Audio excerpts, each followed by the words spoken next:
ফরম্যাটিংয়ে অনেক রকম টেকনিকই আপনারা অলরেডি দেখেছেন। আমি আরও দুইটা টেকনিক আমি আপনাদেরকে দেখাবো। টেকনিক ঠিক না, এটা টিপস আমি আপনাদেরকে দেখাবো। এখানে আপনি যদি এই এখানে কিছু ভ্যালু আছে, যেই ভ্যালুগুলোকে আপনি এখান থেকে কেটে দিতে চান, স্ট্রাইক থ্রো বলা হয় এটাকে। এটা দিতে গেলে এটার যে শর্টকাটটা আপনি ইউজ করবেন, এটা পুরোটা সিলেক্ট করবেন, বা যেই সেলগুলো আপনি সিলেক্ট করেন এইভাবে আপনি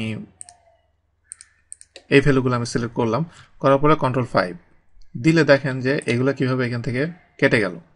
তো এভাবে আপনি এটা কেটে দিতে পারবেন। এবং এটার সবচেয়ে বড় একটা সুবিধা সেটা হলো যে আমি এটাকে Ctrl+5 আবার দিলে এটা কেটে চলে গেল, তার মানে এটা হলো একটা টগল কি।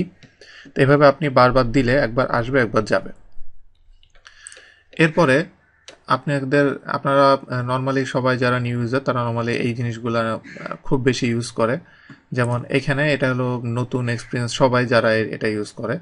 তো এখানে অনেক রকম অপশন আছে। যেমন আমি যদি এখানে এতটুকু সিলেক্ট করে আমি যদি একটা বর্ডার দিতে চাই, থিক বর্ডারটা আমি এখান থেকে দিতে পারবো।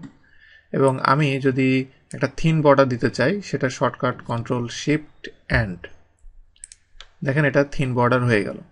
এখন এইসব বর্ডার দেওয়াটা খুব একটা ম্যাটার না, কিন্তু আপনি বর্ডারটা যদি ইরেজ করতে চান তাহলে আপনি কীভাবে করবেন, এটা একটু ঝামেলা। আমি এটা করতে চাইলে যেসব জায়গার বর্ডারগুলো আমি ইরেজ করতে চাই সেই বর্ডারগুলো আমার সিলেকশন এরিয়ার ভিতরে নিতে হবে। নেওয়ার পরে যেটা করতে হবে Ctrl+Shift_,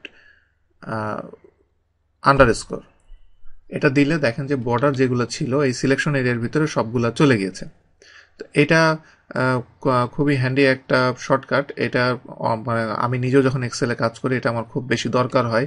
কারণ আপনি কোনো একটা বর্ডার দেওয়ার পরে যারা নর্মালি ইউজ করে তার বর্ডার যদি দিয়ে ফেলে, তখন এটা ইরেজ করার জন্য দেখা যায় যে এখানে আদার্স যেমন নো বর্ডার অপশনটা ইউজ করে। অ্যাকচুয়ালি এটা আসলে পারফেক্ট ওয়ে না কাজ করার।